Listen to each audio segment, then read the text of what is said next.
What's going on, guys? Welcome back to BossBytes episode 11. I'm Sam Bizak of BossStrength.com, and today I'm going to be talking about the idea of counting your calories from exercise, and then also the idea of rewarding yourself for exercise. So, first and foremost, I just wanted to discuss the fact that, of course, exercise allows you to burn calories. I mean, that's obviously one of the number one reasons why people exercise. However, when you're specifically counting calories from your exercise, the problem is that you just never really know how many you're actually burning and whether or not that's actually relevant. So obviously, if you're attempting to lose body weight, the number one way that you can go about that is to adjust your energy balance. Sort of this idea of manipulating your calories so that you're expending more calories than you consume. The problem with doing that on the exercise side is basically that you never really understand how many calories you're burning because exercise machines for the most part are very generalized and very much based on the average. It doesn't take into account your relative athleticism. So you could take one person who's 180 pounds and a certain height, and then you can estimate how many calories they should burn based off of, the incline that you're walking or the intensity of which you're running, or, if you're on a bicycle, how hard you're pedaling, or, how much resistance you have added. But that's not a good indication of what you as an individual are actually burning during exercise. And if you're then basing your food intake off of how many calories you've supposedly burned during your training session, there's a really good chance that maybe you're burning far too many calories during your exercise, or maybe your body's more efficient and you're actually burning half of the calories that you think that you're burning from exercise. The possibilities are pretty much endless for you to be incorrect in your assessment of how many calories you're consuming. If you happen to consider, tracking your calories to be important, which I personally think that it's a great idea, especially, on occasion to make sure that you're actually in the right realm of where you should be when trying to lose weight, I suggest that you shift your calorie counting towards that of your nutrition.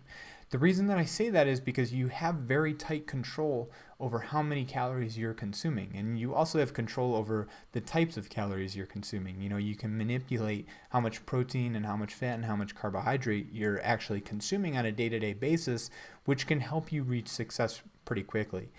If you're trying to adjust your energy balance via the amount of calories that you burn, the chances of you being inaccurate are very high. And that's not to say that it's like necessarily your fault. It's just the fact of the matter that everyone's an individual, and how your body responds to exercise that you place on it will be entirely individual, and you'll never really have a good indication of how many calories you're actually burning unless you went to a laboratory and did a gas exchange while you were actually exercising, which is pretty much out of the realm of possibility for everyone. So in that situation, I don't suggest attempting to count how many calories you've burned as a metric for how much food you can eat. Right now we're just talking specifically about if you were to exercise exclusively on a cardio machine that actually spits out how many calories you've burned.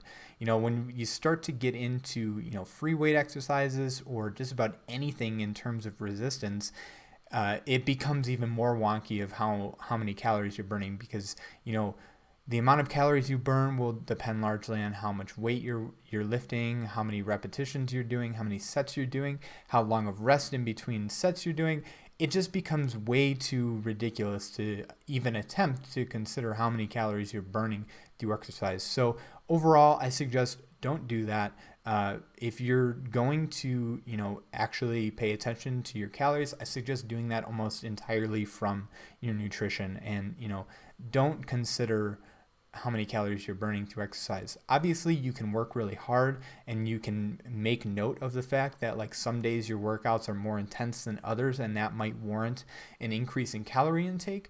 But for the most part, the amount of calories that you're burning will change from workout to workout, and it's almost impossible for you to be able to determine how many calories you're actually burning and then how many you can consume because of that exercise. Second, I wanted to address this idea of rewarding yourself for exercise. So this is a fairly difficult situation to talk about because exercise can be a powerful motivator for getting in great shape. The problem with rewarding yourself with food for exercise is primarily that it can create really bad habits, especially if you already have bad habits to begin with.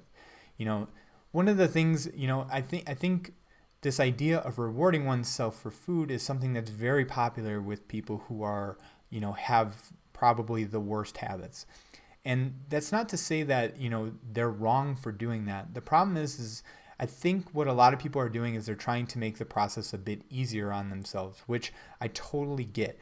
I totally get that, using food as a motivator can, be powerful when you're exercising. If you're saying like, oh, if I go and exercise today, I'll get to reward myself with food. And I do sort of believe in that idea to an extent, and I'll get into that in a little bit. But the problem arises when, it turns into an everyday habit. A lot of, and this is one of the biggest issues that happens with, a certain gym, a certain no judgment zone gym who happen to offer pizza every once in a while. In my opinion, of course you should be allowed to eat those foods, but when you're creating sort of like an ultimatum for yourself, it creates this sort of bad psychological environment where you're associating the ability to eat foods that you actually enjoy with having to work really hard. And there's nothing wrong with doing that. But what sort of happens is, you're in the future, you're not always going to be able to exercise, but in the future, there's a really good chance that you're going to want to eat things like pizza and ice cream. And if you create this, environment where you're only able to eat those foods after you've sort of earned it through your exercise, what happens when you can't exercise, but then you're still tempted to consume those foods? It could potentially manifest in this whole, feedback loop of now you hate yourself because you've sort of gone against the plan, or you haven't burned the calories and now you just feel bad about it.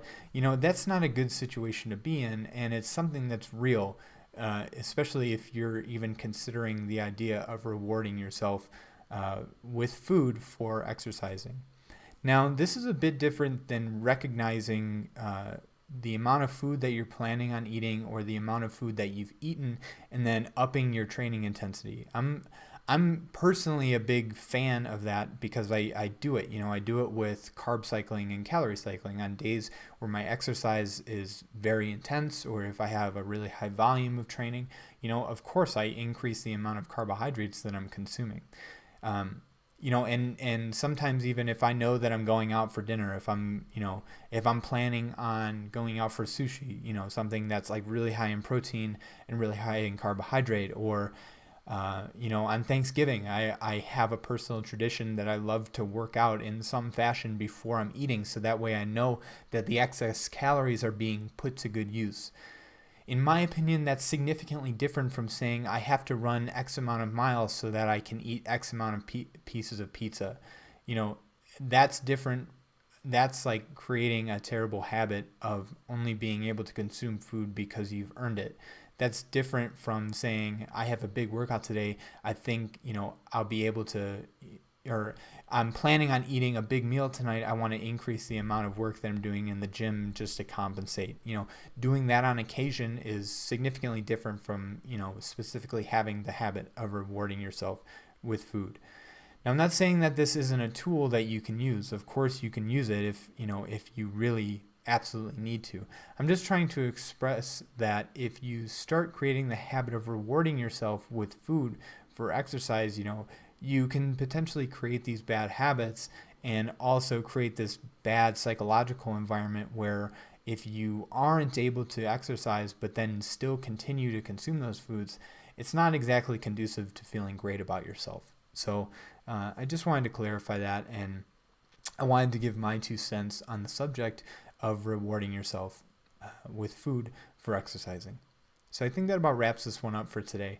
If you ended up liking this content, please consider giving this video a like, as well as giving the podcast a like if you happen to be listening to the audio only version. And if you really enjoyed this content, please consider subscribing to the YouTube channel as well as the podcast. So I think that about wraps it up for today, and I'll talk to you next time. Thanks.